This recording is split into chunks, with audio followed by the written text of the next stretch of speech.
ବିଚିତାନନ୍ଦ ଭାଇ ଜୟଗୁରୁ। ଜୟଗୁରୁ ଆଜ୍ଞା ଜୟଗୁରୁ। जय गुरु आचार्य भाई। जय गुरु। ଜୟଗୁରୁ ଆଜ୍ଞା ଜୟଗୁରୁ। ब्रह्मानंद सुधाधारा प्लावित मुखमंडलम वंदे त्वं करुणां सिंधु चिन्मय पुरुषोत्तमम्। परम दयाल परम उद्धत श्री श्री ठाकुर जगत कल्याणमयी परम प्रकृति श्री श्री बड़मा परम पूज्यपात श्री श्री बड़दा परम पूज्यपात श्री श्री दादा परम पूज्यपात श्री श्री आचार्य देवଙ୍କ श्री चरण मोर अनंत कोटि प्रणाम जणाए। वैद्युतिक गणमाध्यम को आश्रय करी गजपति जिलार এই ସତ୍ସଙ୍ଗର ଦୈନିକ ସାନ୍ଧ୍ୟକାଳୀନ ସତ୍ସଙ୍ଗର ସମ୍ମାନନୀୟ ସଞ୍ଚାଳକ ମହୋଦୟ, ଉପସ୍ଥିତ ସଂଯୁକ୍ତ ହୋଇଥିବା ବରେଣ୍ୟ ଋତିକ ଅଧୁର୍ଯ୍ୟ ଯାଜକ ଦେବ ମଣ୍ଡଳୀ, ଇଷ୍ଟତପା ସତୀର୍ଥ ମୋର ଗୁରୁ ଭାଇ ଆଉ ସ୍ନେହମୟୀ ମା ମାନେ ସମସ୍ତଙ୍କୁ ମୋର ସ୍ନେହ ଶୁଭେଚ୍ଛା ଆନନ୍ଦିତ ଜୟଗୁରୁ ଜଣାଉଛି। ଆଜି এই যে ମୁଁ ଚୌଦ୍ୱାର ଟାଉନରେ ରହୁଛି, ଏଠି ପ୍ରତିଦିନ ବର୍ତ୍ତମାନ ଦିନ 3ଟାରୁ ଆରମ୍ଭ ହେଉଛି କାଳବୈଶାଖୀର ପ୍ରକୋପ। ଆଜି ଦିନ 3ଟାରୁ 3:30 ଭିତରେ ପ୍ରବଳ ପବନ, ଅନେକ ଗଛ ଭାଙ୍ଗି ଯାଇଛି, ତା ସହିତ ବର୍ଷା ଏବଂ ବଜ୍ରାଘାତ, ଯାହାଦ୍ୱାରା କି ଏଠି ବର୍ତ୍ତମାନ ଇଲେକ୍ଟ୍ରିସିଟି ତାର କନେକ୍ସନ ଠିକ ଭାବରେ ଦେଇପାରି ନାହାନ୍ତି। ଆମେ ସମସ୍ତେ ଗୋଟେ ଅନ୍ଧାର ଭିତରେ ରହିଛୁ। ଇନଭର୍ଟର ବି ମଧ୍ୟ ବଜ୍ରାଘାତରେ ପୋଡ଼ି ଯାଇଛି। ଏଇଭଳି ଏକ ଅବସ୍ଥା ଚକ୍ରରେ ପହଞ୍ଚି ଏଇ ଭିତରେ ଆଜି ଆମମାନଙ୍କର এই ସତ୍ସଙ୍ଗର ଯେଉଁ କଣ୍ଠଶିଳ୍ପୀ ଭାଇ ଏବଂ ମା ମାନଙ୍କ ଦ୍ୱାରା ପରିବେଶିତ ଅତି ସୁମଧୁର ମାଧୁର୍ଯ୍ୟମଣ୍ଡିତ ରସାଳ ଭଜନ କୋରସ ଏବଂ କୀର୍ତ୍ତନ ସିଏ ମତେ ବିଶେଷ ଭାବରେ ଆମୋଦିତ କରି ତୋଳିଛି। ଆମେ ପ୍ରତ୍ୟେକ ଆଜି ସେଇ ଭଜନ କୋରସ ଏବଂ କୀର୍ତ୍ତନରେ ଆପ୍ୟାୟିତ ହେଇଯାଇ ଉଠିଛେ। ଆଲୋଚନାକୁ ଯିବା। ଆଜି ଯେ ବିଷୟବସ୍ତୁଟି ଦିଆହେଇଛି, ମତେ ତଳେ ସଦାନନ୍ଦ ଭାଇ କହିଲେ, ଦାଦା ଆପଣ এই বিষয়বস্তু ଉପରେ ଆଲୋଚନା କରିବେ। এই ବ୍ୟସ୍ତବହୁଳ ଜୀବନ ଭିତରେ ସଂସାରର ସମସ୍ତ ଦାୟିତ୍ୱକୁ ନିର୍ବାହ କରିବା ଭିତରେ ଦେଇ ମଣିଷ ଟିକେ ସମୟ ବି ପାଏନି। এই ବ୍ୟସ୍ତବହୁଳ ଜୀବନ ଭିତରେ ଯେତେବେଳେ এই ବିଷୟବସ୍ତୁଟି ମୋ ପାଖରେ ଆସିକି ପହଞ୍ଚିଛି, ସତ୍ସଙ୍ଗୀର କର୍ତ୍ତବ୍ୟ, এই ବିଷୟଟା ମୋ ପାଖରେ ଗୋଟେ ସ୍ପଷ୍ଟ ହେଇପାରିଲାନି। କାରଣ ଆମେ ସତ୍ସଙ୍ଗୀ ବୋଲି କାହାକୁ କହୁ? ସେଦିନ ପରମ ପ୍ରେମମୟ ଶ୍ରୀ ଠାକୁର ଅନୁକୂଳ ଚନ୍ଦ୍ରଙ୍କ ପାଖରେ ଜଣେ ଅଦୀକ୍ଷିତ ଲୋକ ଆସିକି ପହଞ୍ଚିଥାନ୍ତି। ଜଣେ ଗୁରୁ ଭାଇ ତାଙ୍କୁ ଯେତେବେଳେ ଇଣ୍ଟ୍ରୋଡ୍ୟୁସ କରାଇଲେ, ପରିଚୟ କରାଇଲେ, ପରିଚୟ କଲା ପରେ କହୁଛନ୍ତି ଯେ ଠାକୁର ଇଏ ହଉଛନ୍ତି ନନ୍ ସତ୍ସଙ୍ଗୀ, ସତ୍ସଙ୍ଗୀ ନୁହନ୍ତି। ତାଙ୍କର ଏ କଥାଟି ଶୁଣିକରି ଶ୍ରୀ ଶ୍ରୀ ଠାକୁର କହିଲେ ଯେ ଦୁନିଆରେ ସମସ୍ତେ ହଉଛନ୍ତି ସତ୍ସଙ୍ଗୀ, ହୁଏତ ତାଙ୍କୁ ଦୀକ୍ଷିତ କିମ୍ବା ଅଦୀକ୍ଷିତ ବୋଲି କୁହାଯାଇପାରେ, କିନ୍ତୁ ନନ୍ ସତ୍ସଙ୍ଗୀ ଏଭଳି କେହି ନାହାନ୍ତି। ପ୍ରତ୍ୟେକ ହଉଛନ୍ତି ସତ୍ସଙ୍ଗୀ। ଏ ସତ୍ସଙ୍ଗର ଅର୍ଥଟା ଏଭଳି ଏକ ବ୍ୟାପକ, ଏଭଳି ଏକ ବିସ୍ତାରିତ ଶବ୍ଦ, ଯାହାକୁ କି ପରମ ପ୍ରେମମୟ ଶ୍ରୀ ଠାକୁର ଅନୁକୂଳ ଚନ୍ଦ୍ର ଅତି ସ୍ପଷ୍ଟ ଭାବରେ ଆମ ପାଖରେ କହିଗଲେ। ସତ୍ରେ ସଂଯୁକ୍ତିର ସହିତ ତତଗତି ସମ୍ପନ୍ନ ଯେଉଁମାନେ, ସେଇମାନେ ହିଁ ହଉଛନ୍ତି ସତ୍ସଙ୍ଗୀ। ଆଉ ସେମାନଙ୍କର ମିଳନର ଭୂମି ହେଉଛି, ତୀର୍ଥଭୂମି ହେଉଛି ଏଇ ସତ୍ସଙ୍ଗ। ତେଣୁ ସତ୍ରେ ସଂଯୁକ୍ତିର ସହିତ ତଦ୍ଗତି ସମ୍ପନ୍ନ ଯେଉଁମାନେ, এই ଯେଉଁ ସତ୍ ଶବ୍ଦଟା, এই ସତ୍ ଶବ୍ଦଟାକୁ ଯଦି ଆମେ ମାନେ ଦେଖିବା, ତାର ବ୍ୟାକରଣ ଶବ୍ଦର ଅର୍ଥ ହଉଛି ଅସ୍ ଧାତୁରୁ ଆସୁଛି, ଯାହାର ଅର୍ଥ ହଉଛି ଅସ୍ତିତ୍ୱ। ତେଣୁ ଯେଉଁମାନେ ଅସ୍ତିତ୍ୱ ପ୍ରେମୀ, ଯେଉଁମାନେ ଜୀବନ ପ୍ରେମୀ, ସେମାନଙ୍କୁ ହିଁ ସତ୍ସଙ୍ଗୀ କୁହାଯାଏ। ଅତଏବ ଜଣେ ଦୀକ୍ଷିତ ଲୋକ ହଉ, ଜଣେ ଅଦୀକ୍ଷିତ ଲୋକ ହଉ, ଜଣେ ହିନ୍ଦୁ ହଉ, ମୁସଲମାନ, ଖ୍ରୀଷ୍ଟିଆନ ହଉ, ଯେକୌଣସି ସମ୍ପ୍ରଦାୟ ହଉ ନା କାହିଁକି, ଆମେମାନେ ପ୍ରତ୍ୟେକ ହଉଛି ଜୀବନ ପ୍ରେମୀ, ଅସ୍ତିତ୍ୱ ପ୍ରେମୀ। ଆମମାନଙ୍କର ଜୀବନକୁ ରକ୍ଷା କରିବା ପାଇଁକା, ସୁଚାରୁ ରୂପେ ଏଇ ଜୀବନକୁ ଶୃଙ୍ଖଳିତ ଭାବରେ ପରିଚାଳିତ କରିବା ପାଇଁକା, ଉପଭୋଗ କରିବା ପାଇଁକା ଆମେ ପ୍ରତିନିୟତ ଚେଷ୍ଟା କରିକିରି ଚାଲିଛେ। ଅତଏବ ଏଇ ଯେଉଁମାନେ ଜୀବନକୁ ଉପଭୋଗ କରିବା ପାଇଁ ଚାହାନ୍ତି, ବଞ୍ଚି ରହିବା ପାଇଁକା ଯେଉଁମାନେ ଚାହାନ୍ତି, ଏଇ ବଞ୍ଚିବାର ଯୋଉ ପଥ ରହିଛି, ଏଇ ବଞ୍ଚିବାର ପଥରେ ଚାଲିବା ହିଁ ହଉଛି ପ୍ରତ୍ୟେକ ସତ୍ସଙ୍ଗୀଙ୍କର କର୍ତ୍ତବ୍ୟ। ତାକୁ ପାଳନ କରିବାକୁ ପଡିବ, ତାହା ହିଁ ପାଳନୀୟ। ଏଇ ବଞ୍ଚିବା ପାଇଁକା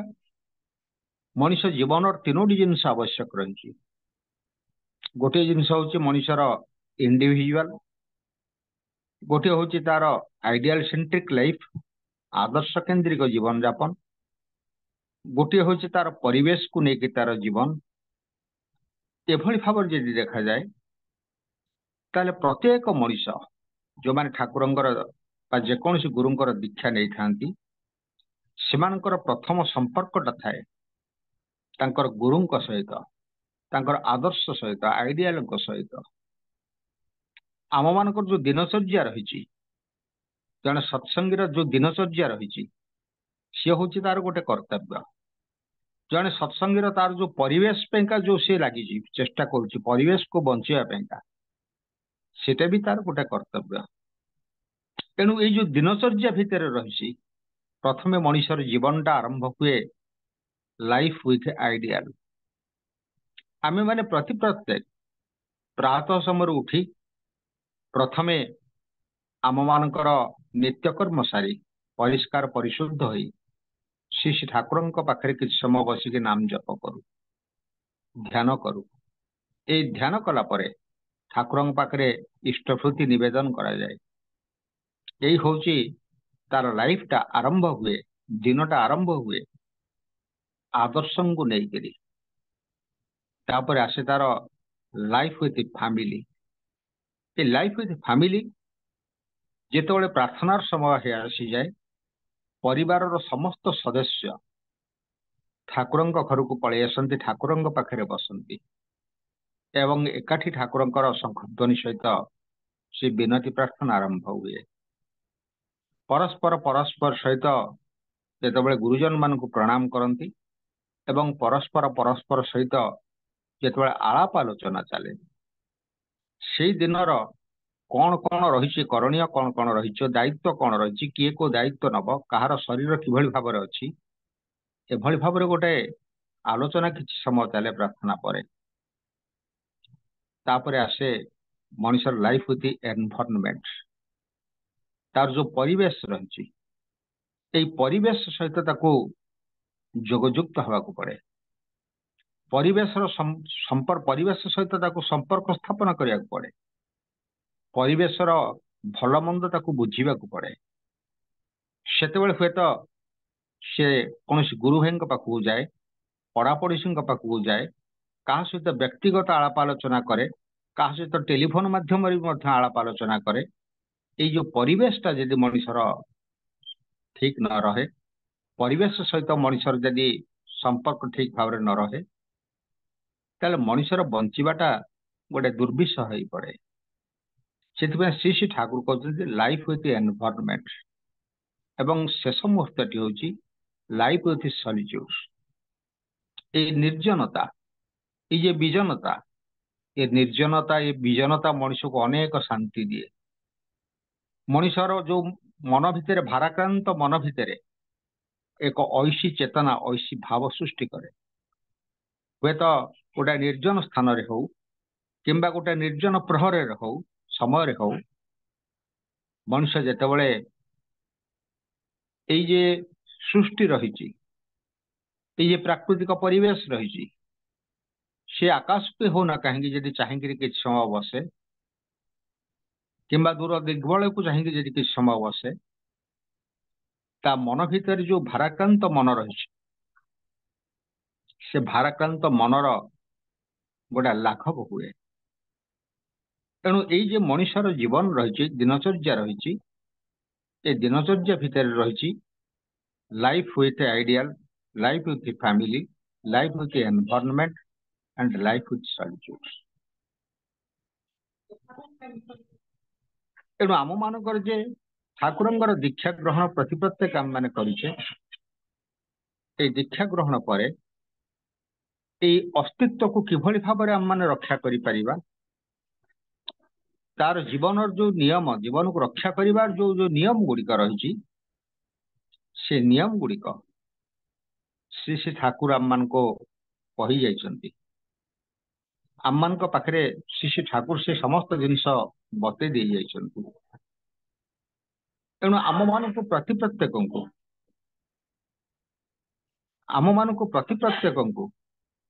ସେଇ ଯେ ନିୟମ ରହିଛି, ସେ ନିୟମକୁ ମାନିକରି ହିଁ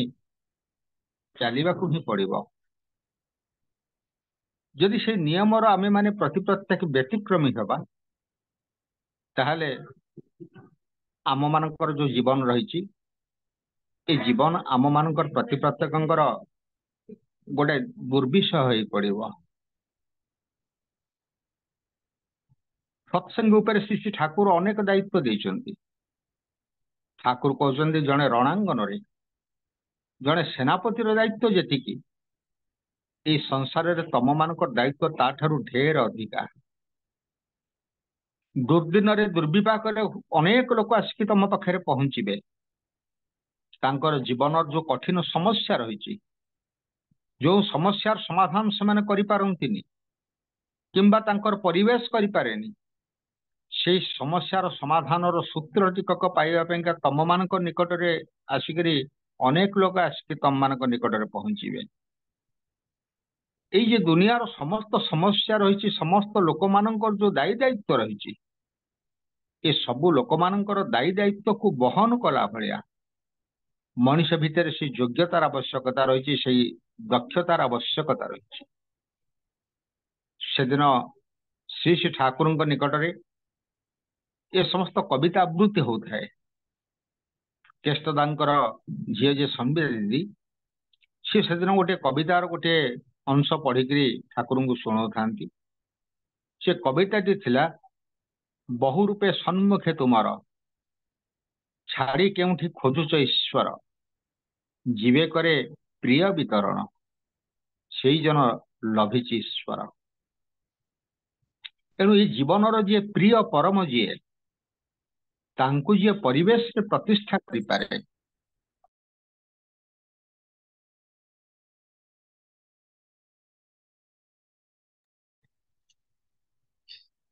ସିଏ ହିଁ ପ୍ରକୃତ ଭାବରେ ସେଇ ଈଶ୍ୱରଙ୍କର ସତ୍ତାକୁ ସିଏ ଅନୁଭବ କରିପାରେ। ତେଣୁ ପରମ ଦୟାଲ ଶ୍ରୀ ଶ୍ରୀ ଠାକୁର ଆମ ମାନଙ୍କର ଜୀବନକୁ ଏଇ ସାବଲୀଳ କରିବା ପାଇଁକା ଏଇ ଯେ ସାଧନାର ଧାରା ବତେଇ ଦେଇଯାଇଛନ୍ତି, ଏଇ ଯଜନ ଯାଜନ ଇଷ୍ଟପତି ସ୍ୱସ୍ତିନି ସଦାଚାର ନାମ ଧ୍ୟାନ, ଏଇ କେତେ ଗୁଡିଏ କଥା ଶ୍ରୀ ଶ୍ରୀ ଠାକୁର ଆମ ମାନଙ୍କୁ ବତେଇ ଦେଇଯାଇଛନ୍ତି। ଆମ ମାନଙ୍କୁ ପ୍ରତି ପ୍ରତ୍ୟେକଙ୍କର ତାହା ହିଁ ହଉଛି ଏକାନ୍ତ କରଣୀୟ। ମୁଁ ଦେଖେ ସମସ୍ତେ କୁହନ୍ତି ଯଜନ ଯାଜନ ଇଷ୍ଟପତି, ଇଏ କି କଥା, ଇଏ ତ ଅତି ସାଧାରଣ ଜିନିଷ। ସକାଳୁ ଉଠିବ, 5 ପଇସା 10 ପଇସା କି ଟଙ୍କାଟେ 5 ଟଙ୍କାଟେ ଠାକୁରଙ୍କୁ ଦବ, ଏଥିରେ କଣ ରହିଛି, ସାଧନା କଣ ରହିଛି? କିନ୍ତୁ ଆମେ ଯଦି ଆକୁ ସମୀକ୍ଷା କରିବା, ଆମେ ଯୋଉମାନେ ସମସ୍ତେ ଚାକିରି କରିଛେ, କିଏ ବ୍ୟବସାୟ କରୁଛି, କିଏ ଚାଷ କରୁଛି, ଆମେ ମାନେ ଗୋଟେ ନିର୍ଦ୍ଦିଷ୍ଟ ସମୟରେ ଯୋଉ କାମକୁ ଯାଉଛେ, ସେ ନିର୍ଦ୍ଦିଷ୍ଟ ସମୟର ବେଳେ ବେଳେ ଗୋଟେ ବ୍ୟତିକ୍ରମ ହେଇଯାଏ। ଅନେକ ଚାକିରିଆ ଭାଇ ମାନେ ଥିବେ, ସେମାନେ ଦେଖନ୍ତୁ 10ଟା ବେଳକୁ ଅଫିସରେ ପହଞ୍ଚିବା କଥା, କିନ୍ତୁ ବେଳେ ବେଳେ 10:30 ବି ହେଇଯାଏ। 5ଟା ବେଳେ ଅଫିସ ଛୁଟି ହେବା କଥା, ବେଳେ ବେଳେ ମଧ୍ୟ ଆମେ 4ଟା ଅଧେରେ ପଳେଇ ଆସୁ। କିନ୍ତୁ ସେଇ ଭାଇମାନେ ଏଇ ଯେ ଠାକୁରଙ୍କର କାମ କରୁଛନ୍ତି, ପ୍ରାର୍ଥନାଟି କରୁଛନ୍ତି, ଠିକ ସମୟ 6ଟା 20 ମିନିଟରେ ହିଁ ପ୍ରାର୍ଥନାଟା କରୁଛନ୍ତି। जदि टिके विलंब हो जाउची तांको मन भितर गोटे अनुताप आसुची अवशोष आसुची जे मु प्रार्थनाटा को आज ठीक समय करि पारिलिनी। द्वितीय जिनस होची दुनियार प्रत्येक मनीष आज जेतेबेले अर्थ सर्वस्व हो जाइछन्ती अर्थ रोजगार करिया पेंगा सेमानकर बुद्धि वृत्ति सेमानकर समस्त प्रकार कौशल को विनियोग करते दुनियार मनीष जेतेबेले आज अर्थ लोभी हो उठी सेतेबेले किंतु परम प्रेममय श्री ठाकुर अनुकूल चंद्र ए मनीष भितर ये अर्थ लोभटा ये लोभटा को किभली भाव में प्रशमित करा जाय परिबो सेथिपय श्री श्री ठाकुर कहते दुनियार सबुठु मनीष अशांति समस्त दुख पाए ये कामिनी कांचन हाथर तेणु ये कांचन रही जो अर्थ पे आज भाई भाई भितर मतांतर देखा बाप पुओ भितर मतांतर देखा स्वामी स्त्री भितर मतांतर देखा चारिआडे आज अर्थ रोजगार गोटे प्रतियोगिता चली श्री ठाकुर आसिक प्रथमे मागिचंती से अर्थ को इष्टप्रति आकार रे तेणु ये जे गोटे साधना सहज साधना ता नुहे ये हूँ अत्यंत गोटे कष्टकर साधना श्री श्री ठाकुर अनुकूल चंद्र को जो भाव में आम कहू जे he is gorgeously simple wisely foolish and abnormally normal तांकर साधनाटा अति सहज भली जना पड़ले भी मध्य ता अत्यंत कष्टकर साधना से नतले जाइछन्ते डॉक्टर रेवती मोहन विश्वास अमेरिका रे पीएचडी करिया पेंका सेतबेले तांकर न्यूयॉर्क यूनिवर्सिटी रो किछि प्रोफेसर किछि स्टूडेंट्स तांको प्रश्न करतंती जे डॉक्टर विश्वास आपण कहंतु आपणकर भारतवर्ष रे ईश्वर प्राप्ति पेंका एते जे कुछ कठोर साधना थिला अग्नि संयोग करिकि ता भितर ठिया हेकरी लोक ईश्वर को पाइबा पेंका तपस्या करथिले बरफावृत अंचल रे सेठी मध्य से बरफ भितर ठिया हेकरी मध्य से माने ईश्वर प्राप्ति पेंका एक भली कठोर साधना करथिले किंतु आपण केमति कहउचंदी जे आपणको गुरु कहिचंती ए जजन दाजन इष्टप्रति ए करिया भितर देखिरी मनुष्य भितरे ईश्वर प्राप्ति संभव से डॉक्टर रेवती मोहन विश्वास पचार बुझे ये सुदूर अमेरिका भारत वर्ष को जीवापेगा जिते उड़ाजाहाज आविष्कार करा से वर्षाधिक काल लगुला जहाज जाऊे पानी जहाज जाऊे से पहुंचार किसी गोटे ग्यारंटी नथिला किंतु आज से डिस्टेंस को कवर करने मात्र केते घंटा समय लगुची ये विज्ञान जो भाव में तार क्रमोन्नति करके चली ठीक आध्यात्मिक जगत मध्य आध्यात्मिक साधना भी मध्य से भली भाव में क्रमोन्नत होगी चली एणु सहज साधनार धारा जेतेबेले पुरुषोत्तम आसंती से आम मान निकट में से युगर अति सहज साधनार धारा लोक मान निकट में पहुंचे दी थांती तेणु श्री श्री ठाकुर से कहीगले जे मु बण जंगल सन्यासी चाहेनी मु चाहे मनर सन्यासी मु चाहे घर सन्यासी मु चाहे आमे माने जे प्रति प्रत्येक जानिचे से जे सारिपुत्त जेतेबेले बौद्ध धर्मर गोटे प्रचार प्रसार चली थाए गोटे अभिनय देखिक सारिपुत्तर मन भितर परिवर्तन आसी सारिपुत्त संसार छाड़ी चली जाइए मार एकमात्र पुआ संसार छाड़ी से चली जाइए माँ विलाप करुचे मो पुओ कुआड़ चलीगला किंतु जे सन्यास व्रत नहीं से चली जाइए माँ किंतु प्रतिदिन जगिकी बसी मो पुओ दिने फेरिबो मो कथा मने पकेबो दिने फेरिबो अनेक ज्योतिष अनेक पंडितों पाखक जाइए भविष्य गणना कर समस्ते कहती हाँ फेरिबो किंतु एभली एक संध्या बेले आसिक दिने सारिपुत्त पहुंची तार जो कंठस्वर तार जो स्वर को शुणिक माँ जापारी ये कही नुहे हूँ मो सारी बाहर को आसुच्च देखुंट शीर्ण शरीर एवं लंडित मस्तक जड़े सन्यासी प्रशांत नयन रे माँ को चाहिए कहूँ बुद्धं शरणं गच्छामि धर्मं शरणं गच्छामि संघं शरणं गच्छामि किंतु माँ चाहि नथिले ये एभली ता पुआ सन्यासी हो बोली से ताकू नेकरी केते आशा करथिले ये पुओ मोर विवाह करिवो घर को बहु आसबे नातु नातुणी आसबे मोर ए घर उछुली उठिब आनंदमय हो उठिब किंतु पुओ को यही एक अवस्था देखिकी से दिन माँ रूपसी सी अभिशाप देथिले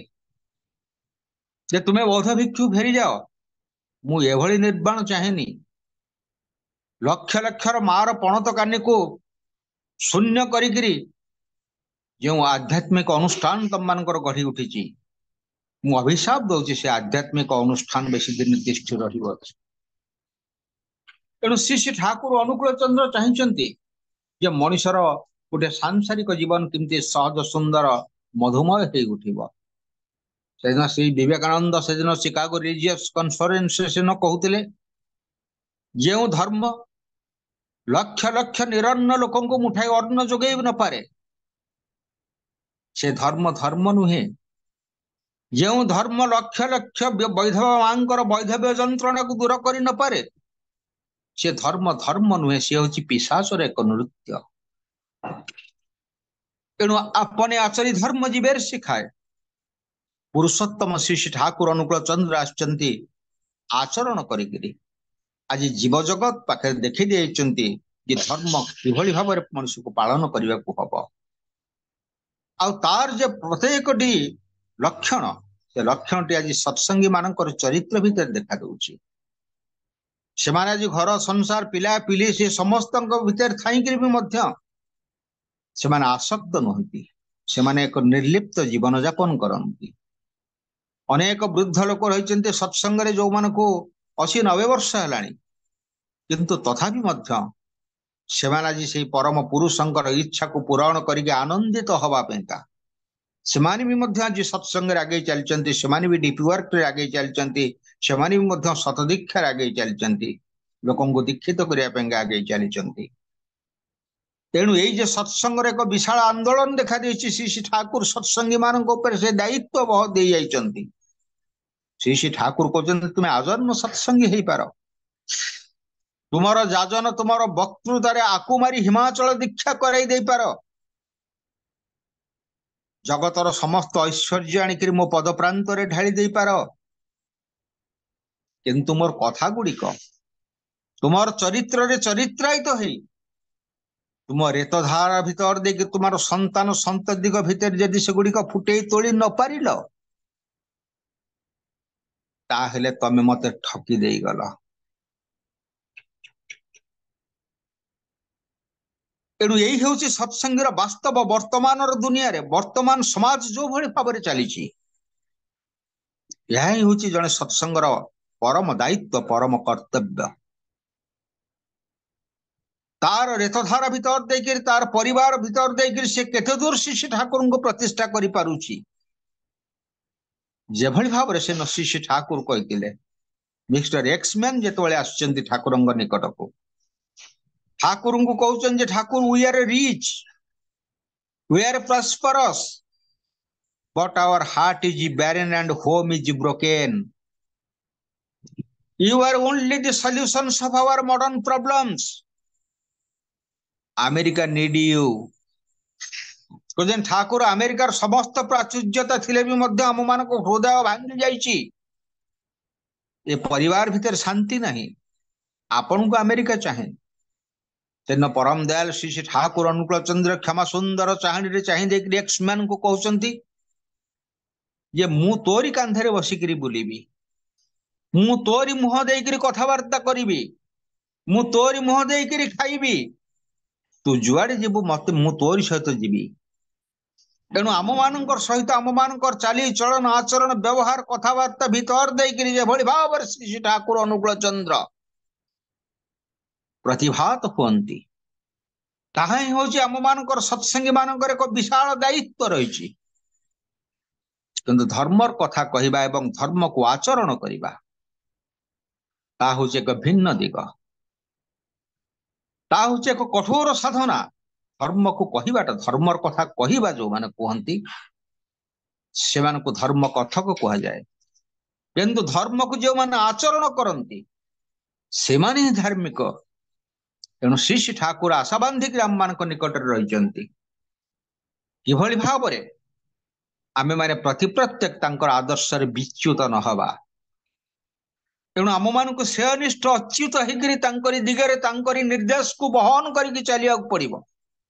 आउ ता वास्तव आम मानकर आचरण रे उच्चारण रे चाली चलन व्यवहार रे तेणु श्री श्री ठाकुर से कहले धर्म जदि न फुटिला जीवन अर्थ प्रतिटी कर्मे बातिल करी रख ताकू की हब तोर एभली धर्मे तेणु जगतर प्रत्येकटी मनुष्य आज लक्ष्य कर आम मानकर उपरे आम मानकर दिनचर्या आम मानकर चलनी की प्रत्येक मनुष्य लक्ष्य कर तेणु ताहा ही हम श्री श्री ठाकुर अनुकूल चंद्र को आम मानकर जीवन सर्वश्रेष्ठ उपहार आउ से आम मैंने प्रति प्रत्येक नंदित हो उठा जीवन आम मानकर धन्य हो उठिब जेतेबेले प्रभुंकर से कथा रही से कथा को आम मैंने प्रति प्रत्येक पालन करी आम मानकर परिवार को गोटे सुंदर परिवार रूपांतरित कर तोली परिबा जहा हो समय तो हो जाइए सर्वशेष समस्त सार्विक कल्याण आज सत्संगर भोगदाता योगदान कर समस्त भाई एवं माँ मानकर सार्विक कल्याण प्रभु पाद तले निवेदन करुची जय गुरु।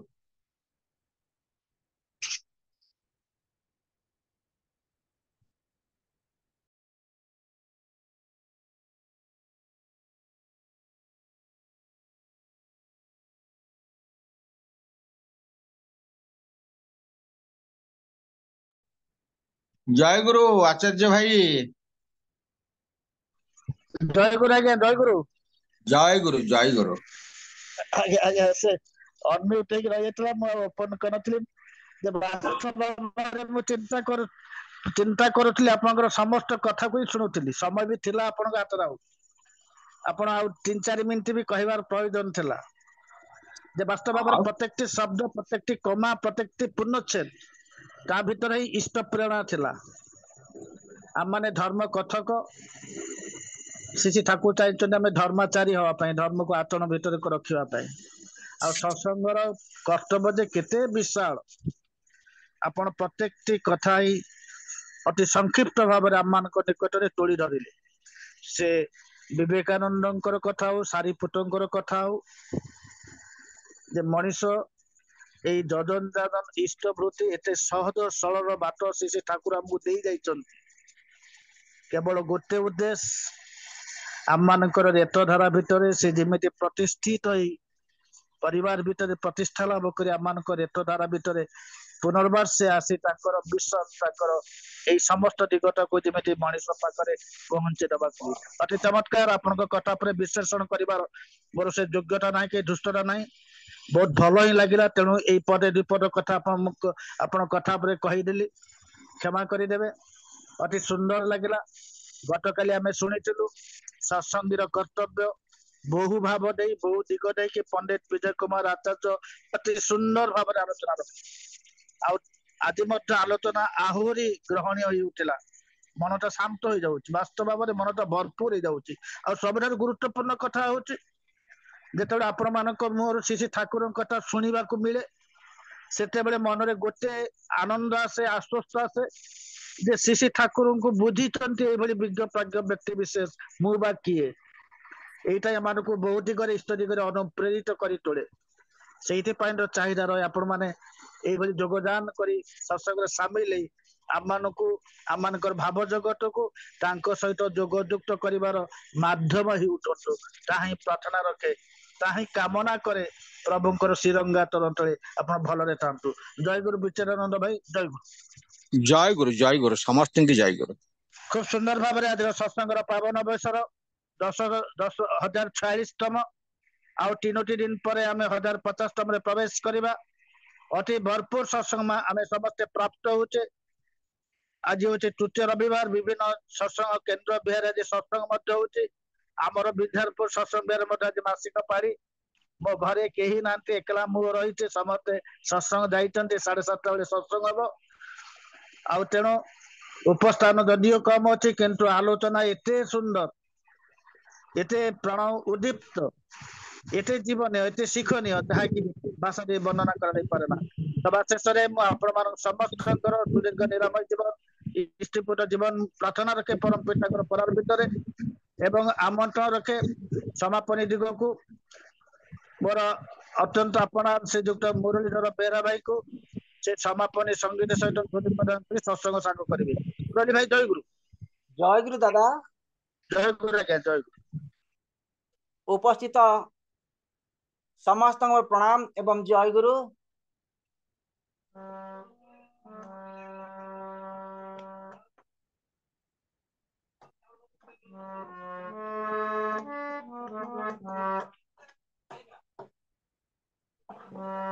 तुम्हें परम ब्रह्मा तुम्हें ईश्वर तुम्हें चिरंतन तुम्हें नास्पर तुम्हें परम ब्रह्मा तुम्हें ईश्वर तुम्हें चिरंतन तुम्हें नास्पर तुम्हें चिरंतन तुम्हें नास्पर तुम्हें परम ब्रह्मा तुम्हें ईश्वर।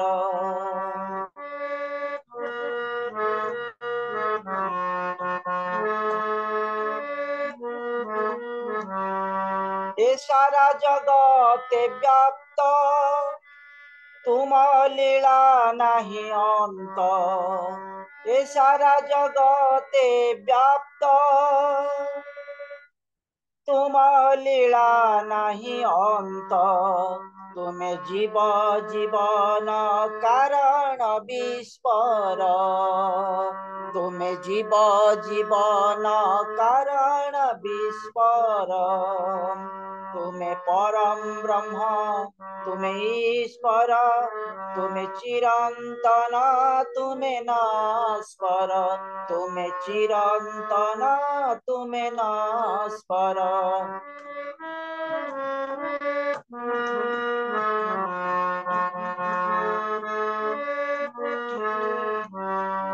तुम्हें पूर्ण तुम्हें खंड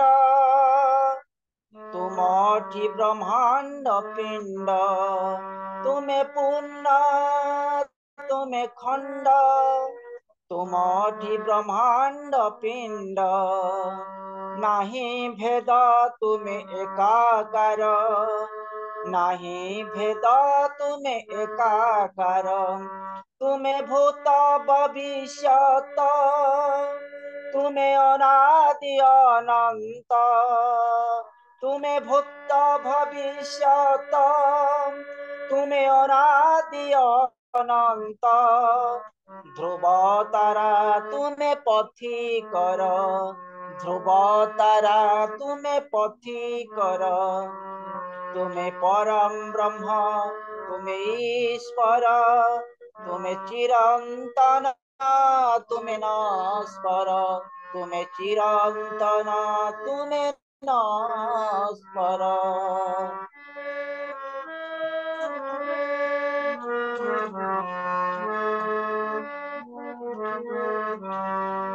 तुम्हें ही आलोक अंधार ऊर्ध ज्ञान विज्ञानर तुम्हें ही आलोक अंधार ऊर्ध ज्ञान विज्ञानर तुम्हें ही साकार तुम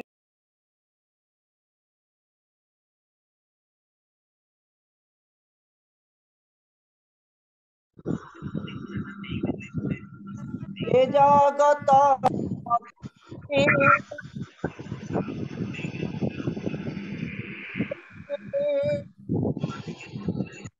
जगत तुम सृष्टि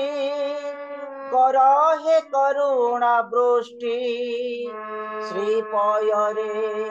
करे नमस्कार प्रभु श्रीपयरे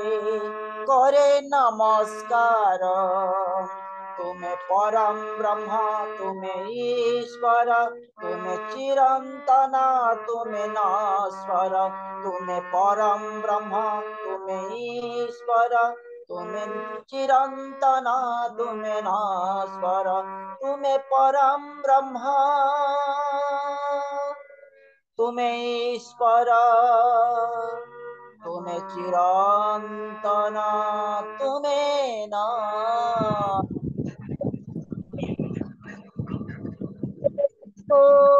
पुरुषोत्तमम् वंदे पुरुषोत्तमं ते पुरुषोत्तमम् वंदे पुरुषोत्तमं ते पुरुषोत्तमम् वंदे पुरुषोत्तमं परम तममय श्री श्री ठाकुर अनुचंद्र जय परम तममय श्री श्री ठाकुर अनुचंद्र जय परम तममय श्री श्री ठाकुर अनुचंद्र जय परमाराध्य जगत जननी श्री श्री बड़माती जय परमाराध्य जगत जननी श्री श्री बड़माती जय परमाराध्य जगत जननी श्री श्री बड़माती जय परम पूज्य पाद श्री श्री बड़दाती जय परम पूज्य पाद श्री श्री बड़दाती जय परम पूज्य पाद श्री श्री जय परम पूज्य पाद श्री श्री आचार्य जय परम पूज्य पाद श्री श्री आचार्य की जय परम पूज्य पाद श्री श्री आचार्य की जय सत्संग की जय सत्संग की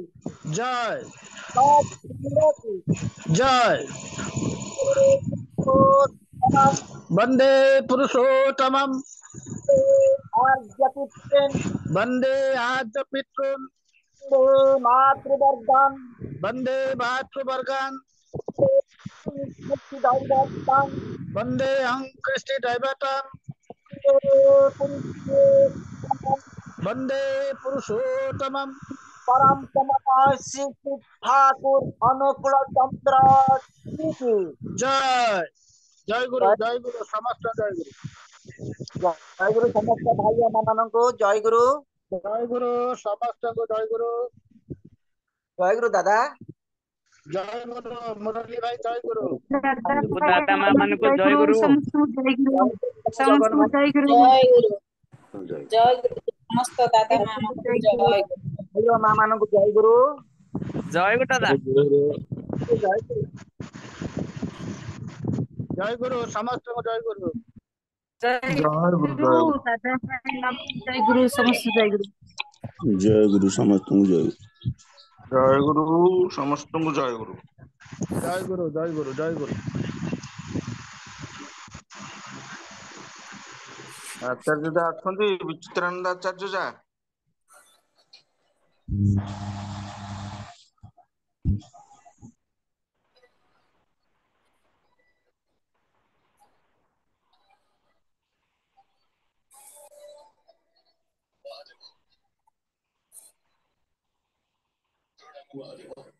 जय गुरु वाइंड अप कर दिया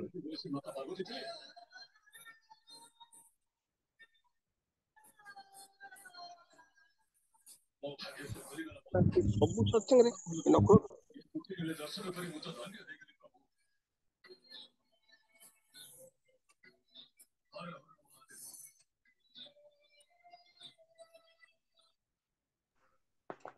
जय गुरु पंडा दादा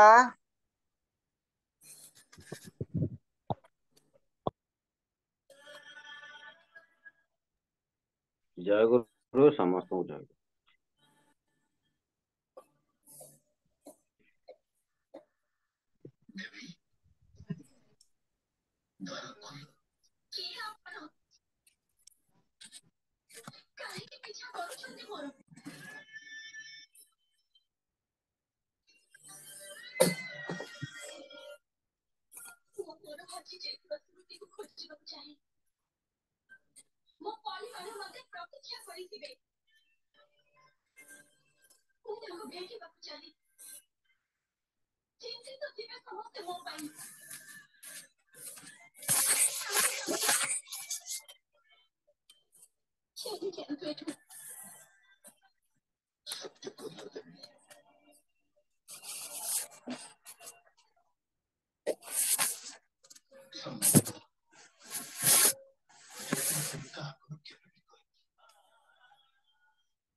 ଆପଣ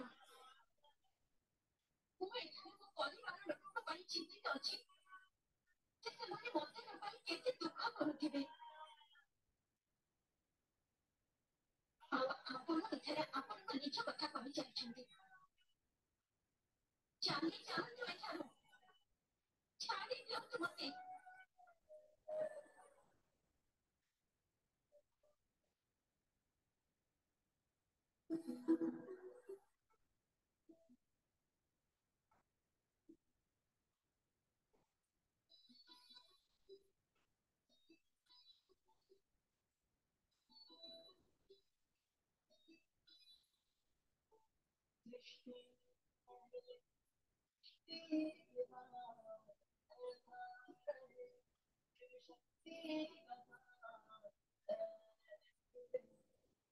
Sound